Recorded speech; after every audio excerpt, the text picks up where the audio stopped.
Asian games వివిధ రకాల క్రీడల్ని నిర్వహించి మంచి స్టేడియంలను ఆ రోజు మనం నిర్మించుకున్నాం.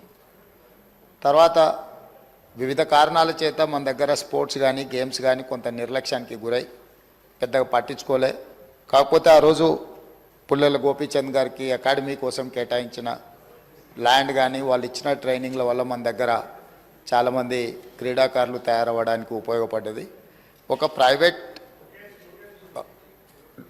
ప్లేయర్ లేకపోతే ప్రైవేట్ వాళ్ళు ఏర్పాటు చేసిన దాంట్లోనే ఆ విధంగా ఉంటే ప్రభుత్వం వైపు నుంచి సహకారం ఉంటే ఇంకా అద్భుతంగా రాణించడానికి అవకాశం ఉంటుంది. అందుకే రాష్ట్ర ప్రభుత్వం స్పష్టంగా ఈసారి బడ్జెట్లో గతంలో ఎన్నడూ లేని విధంగా 361 కోట్ల రూపాయలు స్పోర్ట్స్ కోసము మనం కేటాయించడం జరిగింది.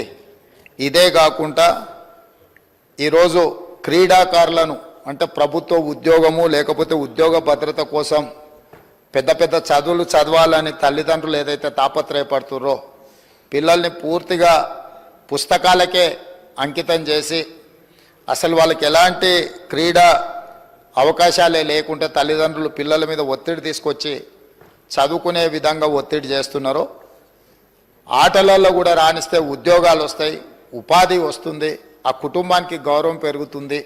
ఈ విషయం ప్రపంచానికి తెలవడం కోసమే ఈరోజు నిఖత్ జరీన్కి ఆర్థిక సాయం అందించినాం. జూబ్లీహిల్స్ బంజారాహిల్స్ ప్రాంతంలో ఇల్లు కట్టుకోవడానికి 600 గజాల ప్లాట్ ఇచ్చినాం. అదేవిధంగా సిరాజ్కు కూడా మనం ప్రభుత్వ ఉద్యోగం గ్రూప్ 1 అతని ఎడ్యుకేషన్ క్వాలిఫికేషన్ లేకపోయినా ఎగ్జామ్షన్ ఇచ్చి నేను పదే చెప్పిన చదువు కంటే కూడా క్రీడలలో రాణిస్తే తప్పకుండా ఉద్యోగ భద్రత ఉంటుందని. ఇంటర్మీడియట్ పాస్ అయిన సిరాజ్కు మనం ఇస్తున్న గ్రూప్ 1 జాబ్కి యాక్చువల్గా డిగ్రీ క్వాలిఫై అయి ఉండాలి. మనం ఆ ఎడ్యుకేషన్ కూడా ఎగ్జామ్షన్ ఇచ్చి మరి మనం సిరాజ్కి ప్రభుత్వ ఉద్యోగం ఇవ్వడం జరిగింది అధ్యక్ష.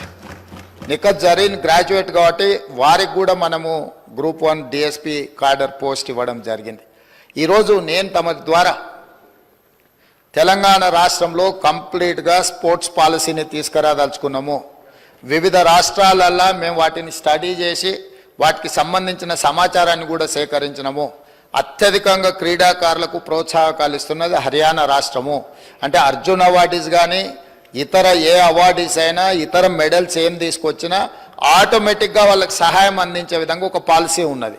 అంటే ఆర్థిక సహాయం కావచ్చు, లేకపోతే ఇల్లు కట్టుకోవడానికి కావచ్చు, లేకపోతే వాళ్ళకు ప్రభుత్వంలో ఉద్యోగాలు ఏ స్థాయి ఏ మెడల్ వస్తే ఏ విధంగా వాళ్ళకి ప్రభుత్వంలో ఉద్యోగ అవకాశాలు కల్పించాలనో హర్యానా స్టేట్లో బెస్ట్ పాలసీని అడాప్ట్ చేసుకున్నారు అధ్యక్ష. మేము అందుకే ఈరోజు హర్యానా, పంజాబ్ ఇతర ప్రాంతాలలో బాక్సింగ్ రిలేటెడ్ కానీ అదర్ రిలేటెడ్ క్రీడలలో రాణించిన వాళ్ళకి ఏ విధంగా ప్రభుత్వం ప్రోత్సాహకాలు ఇస్తున్నదో వాటన్నిటిని కూడా మేము స్టడీ చేస్తున్నాం. వచ్చే సమావేశాలలో స్పోర్ట్స్ పాలసీని సభలో చర్చకు పెట్టి మిత్రుడు బీజేపీ ఎమ్మెల్యే గారు ఏదైతే సలహా చెప్పినరో స్పోర్ట్స్ స్టేడియంలను కూడా ప్రోత్సహించడానికి ఈరోజు ప్రభుత్వం దాని మీద ప్రత్యేకంగా దృష్టి పెట్టినాం. వీలైనంత మేరకు మండలానికి ఒక మంచి మినీ స్టేడియంను నిర్మిస్తే నిజంగానే ఉపయోగం ఉంటుంది.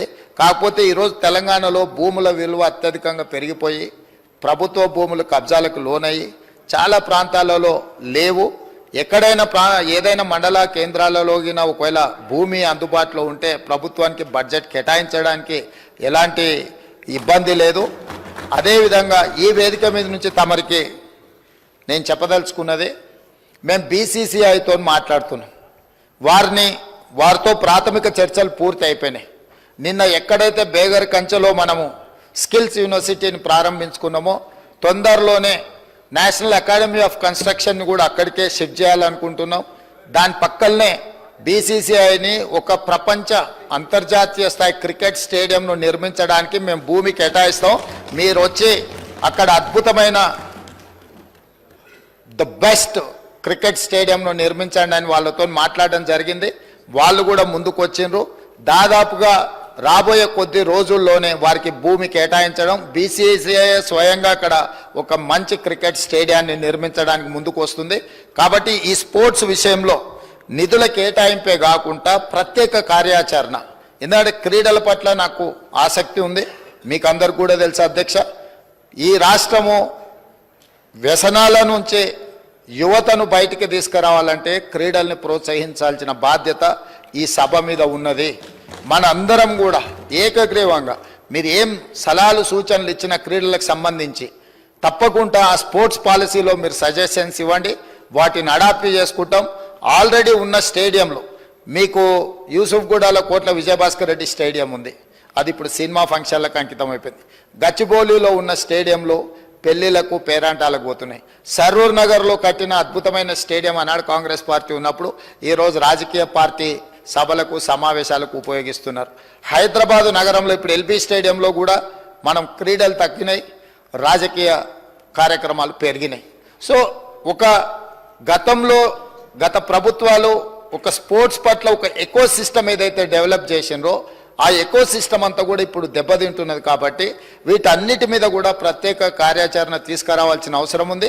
వాటన్నిటిని కూడా మనం అప్గ్రేడ్ చేసుకొని కొత్తగా విద్యార్థులకు క్రీడల పట్ల ఆసక్తిని పెంచాల్సిన బాధ్యత ప్రభుత్వం మీద ఉన్నది. ప్రభుత్వం బాధ్యత తీసుకోవాలనుకుంటుంది. కాబట్టి మీరందరూ కూడా సహకరించి ముందుకు వచ్చి ఈ కార్యక్రమాలలో ప్రభుత్వానికి సహకరిస్తే తప్పకుండా అద్భుతమైన క్రీడలకు సంబంధించిన విధి విధానాలను పూర్తి చేసుకుంటాం. తెలంగాణ రాష్ట్రం నుంచి ప్రపంచంలో ఏ క్రీడలు జరిగినా కూడా తెలంగాణలో శిక్షణ పొందిన వాళ్ళు మెడల్స్ తీసుకొచ్చే విధంగా వాళ్లకు శిక్షణ ఇవ్వాలని మేము అనుకుంటున్నాం. మీ మద్దతు ఉండాలని కోరుకుంటున్నాం అధ్యక్ష. అదేవిధంగా ఇంకొక చిన్న విషయం అధ్యక్ష, ఎస్ ట్రై చేద్దాం. అక్కడ అంతకుముందు గతంలో ఉమ్మడి రాష్ట్రంలో శాప్ చైర్మన్గా పనిచేసిన రాజ్ ఠాకూర్ గారు ఉన్నప్పుడు చాలా మనం ఇక్కడ క్రీడల్ని ప్రోత్సహించే కార్యక్రమాలు తీసుకున్నాం. వారు ఈరోజు ఎమ్మెల్యేగా ఈ సభలో ఉన్నారు. నిన్నమన్న కూడా నేను శాట్స్కి కొత్త స్పోర్ట్స్ చైర్మన్ వేసినాను, నిర్ణయాలు తీసుకుంటున్నాం అధ్యక్ష. అదేవిధంగా కునంనేని సాంబశివరావు గారు రెండు ప్రతిపాదనలు ఎందుకు ఇక్కడ ప్రస్తావిస్తున్నంటే, సురవరం సుధాకర్ రెడ్డి గారు సీనియర్ మోస్ట్ పార్లమెంటేరియన్, ప్రజా జీవితంలో సుదీర్ఘకాలం వారు పనిచేసిండ్రు, కమ్యూనిస్టు పోరాటాలలో పాల్గొన్నారు. అదేవిధంగా వారు ఒక ప్రతిపాదన నాకు లేఖ రాయడం జరిగింది, సాంబశివరావు గారు సభలో ప్రస్తావించారు. కాబట్టి వారు రాసిన దాంట్లో తెలంగాణ వైతాళికుడిగా పేరు పొందిన బహుముఖ ప్రజ్ఞశాలి గోల్కొండ పత్రిక సంపాదకులు, రచయిత, పరిశోధకులు శ్రీ సురవరం ప్రతాప్ రెడ్డి గారి పేరు తెలుగు విశ్వవిద్యాలయానికి పెడతామని గతంలో కేసీఆర్ గారు మాట ఇచ్చిండ్రు. దాన్ని పెడితే బాగుంటుందని వారు అంటున్నారు. ఈరోజు తమరి ద్వారా ఈ సభలో ఉన్న అన్ని రాజకీయ పక్షాలకు నేను ఒక విజ్ఞప్తి చేయదలుచుకున్నాను. ఇప్పుడున్న తెలుగు విశ్వవిద్యాలయానికి పొట్టి శ్రీరాములు తెలుగు విశ్వవిద్యాలయం అని పేరుంది. మరి ఇప్పుడే టీఎస్ నుంచి టీజీకి మారిస్తేనే కొంతమంది మిత్రులు ఇది ఇటు మార్చి ప్రభుత్వాలు మారంగానే పేర్లు మారిస్తే ఎట్లా అనే చర్చ వచ్చింది.